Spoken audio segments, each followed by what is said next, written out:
Bonjour à toutes et à tous, c'est le docteur Damou, j'espère que vous allez bien. Alors aujourd'hui, bonne nouvelle, enfin j'ai une bonne nouvelle à annoncer, parce que je vais bientôt retrouver la forme et remontrer ma tête. C'est une bonne nouvelle pour vous, mais pour moi c'est pas une bonne nouvelle.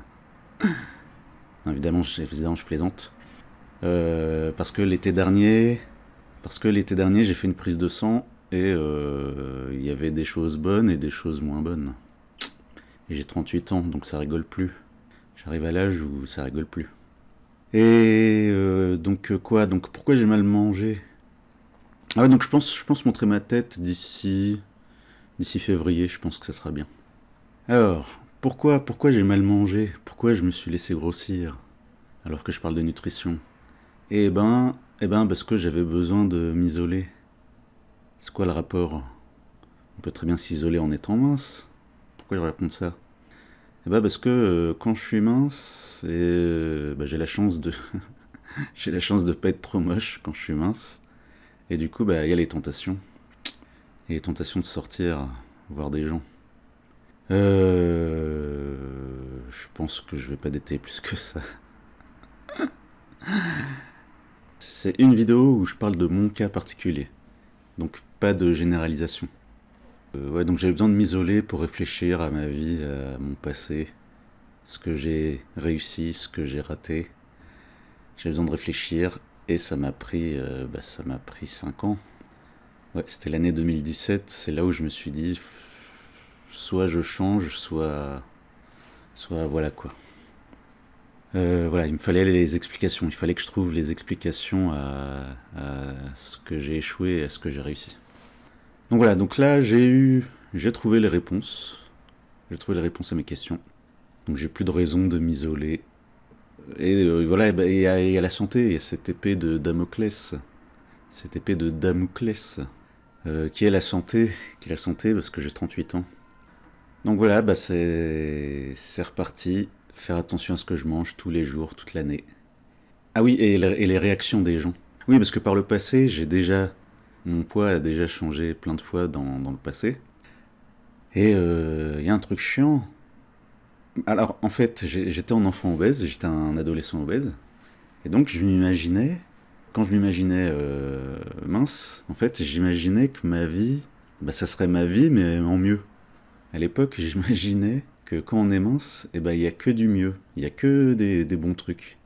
Il y a des trucs négatifs qui partent, et il y a des trucs positifs qui arrivent. Moi, c'est ça que j'imaginais. En fait, non. En fait, on remplace des problèmes de gros par des problèmes de mince. Quand on a la chance de pas être trop moche. Ça fait des problèmes en plus.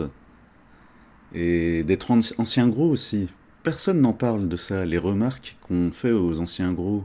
C'est-à-dire que quand je suis trop gros, je mange avec des gens, je mange ce que je veux, personne ne dit rien.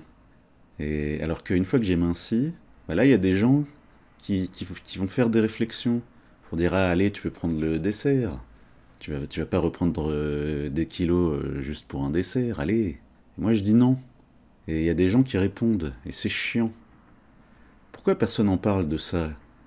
Que c'est beaucoup plus confortable, qu'il y a des fois, par rapport aux gens, il y a des moments où c'est plus confortable d'être trop gros que d'être mince, ou d'être un ancien gros. Pourquoi les gens dans les médias, ils préparent pas les gens à ça? Ils sont tous là à dire ouais, regardez-le, avant, après, regardez-le comme il est content. Et celui qui a minci, il vient dans les médias pour dire oh, je suis trop content d'avoir minci. C'est que du bonheur. Comme la Star Academy, Nikos, quand il disait c'est que du bonheur. Bah non, il n'y a pas que du bonheur. Et être en couple, la vie amoureuse, elle change. Pourquoi personne n'en parle de ça? Que quand t'es gros, quand je suis gros, voilà, je veux pas généraliser, voilà, je parle de mon cas particulier. Quand je suis gros, c'est confortable, je me dis ah super, une femme qui veut de moi, elle m'aime pour moi, elle m'aime vraiment pour moi. Alors que quand je suis mince, il y a les tentations d'aller voir ailleurs, de trouver mieux. Pourquoi personne n'en parle de ça? Et le conjoint jaloux, quand tu risques d'attirer d'autres gens, le conjoint il peut changer. Je parle de la jalousie, c'est chiant. Voilà, et ça, personne n'en parle. Quoi d'autre de chiant? Les vêtements, c'est chiant. Parce que quand je suis gros, je veux juste mettre... voilà, je veux juste acheter des fringues que j'arrive à mettre. Alors que quand je suis mince, bah, je fais attention. Je fais attention à la coupe des vêtements, je fais attention aux couleurs, je fais attention à tout. Je demande au vendeur, je compare, je tente des trucs. Et c'est chiant. Ouais, si je pouvais, j'achèterais 10 fois la même tenue. Comme ça, je me prends pas la tête. Mais non, en fait, quand je suis mince, les gens, ils se mettent à regarder comment je m'habille. Et à me faire des commentaires. Et c'est chiant, moi, j'aime pas être le centre de l'attention. Voilà, donc d'un coup, devenir... Enfin... c'est chiant. Il y a des trucs chiants quand on mincit. Faut le dire. Donc là, j'ai appris à me blinder, j'ai appris à dire non. Mais avant, c'était dur. Là, non, là, le prochain qui se mettra en travers de ma route, je l'enverrai bouler. Donc ouais. Oui, alors je dis rien de plus sur ma vie amoureuse. Quand je suis mince. Je dis rien de plus, sinon les gens vont croire que je suis prétentieux. Ou que je mens. Mais vraiment, c'est complètement différent. Voilà, donc ouais, ça, personne n'en parle. Et encore, je dis ça, heureusement. Heureusement que je connais la chrononutrition. Heureusement que je connais cette méthode. Et que ça marche sur moi. Parce que là, au moins, il n'y a pas les... Bah, je sais quoi manger, à quelle quantité, pour être calé jusqu'au repas d'après. Et ça fait un bien fou, comparé à d'autres trucs que j'ai tentés avant. Manger soi-disant équilibré, et bah, niveau quantité, c'était compliqué de pas avoir faim, quoi. Surtout si il y a le sport avec. Donc heureusement, je connais la chrononutrition, heureusement, ça me facilite la tâche. Si je parle de moi, c'est que c'est vraiment indispensable. Je déteste parler de moi. D'ailleurs, je pense que je vais fermer les commentaires pour cette vidéo. Parce que j'ai pas envie de lire de commentaires sur ma vie. Même des encouragements, hein, même si c'est pour m'encourager ou quoi. Là, il faut comprendre que l'enjeu, il est entre moi et moi, en fait. L'enjeu, ce n'est plus les autres. L'enjeu, ce n'est plus l'apparence pour ma chaîne, ou ma crédibilité. L'enjeu, il est plus là. Maintenant, l'enjeu, c'est quel problème de santé je veux éviter, en ayant une meilleure alimentation, et en étant moins sédentaire. C'est là l'enjeu. L'enjeu, il est entre moi et moi, en fait. Et j'ai 38 ans, j'ai pas d'enfant. Si je rencontre quelqu'un et qu'on fait un enfant, dans quel état je serais si je fais pas gaffe à ce que je mange? Je veux dire, je vous dis, l'enjeu, il est entre moi et moi, en fait. Donc voilà, je vous ai raconté ça. Peut-être...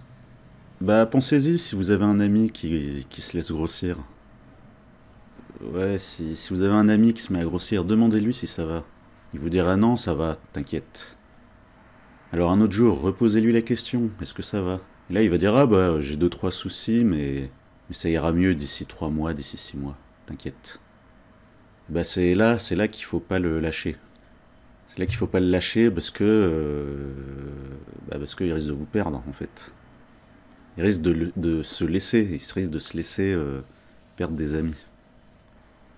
Voilà. Voilà ce que je pouvais dire sans trop en dire et sans trop parler d'autres gens qui peuvent pas donner leur version. Je ferme les commentaires, mais vous pouvez quand même mettre un like pour me faire plaisir. Merci. Donc ouais, février, je pense que ça serait bien de remontrer ma tête à ce moment-là. Je pensais à la Saint-Valentin. Je me disais que ça serait peut-être un bon moment. Un bon moment pour montrer ma tête. Et peut-être en parler un peu plus de la vie amoureuse. Bande de petites fouines. Allez, à bientôt pour la prochaine vidéo.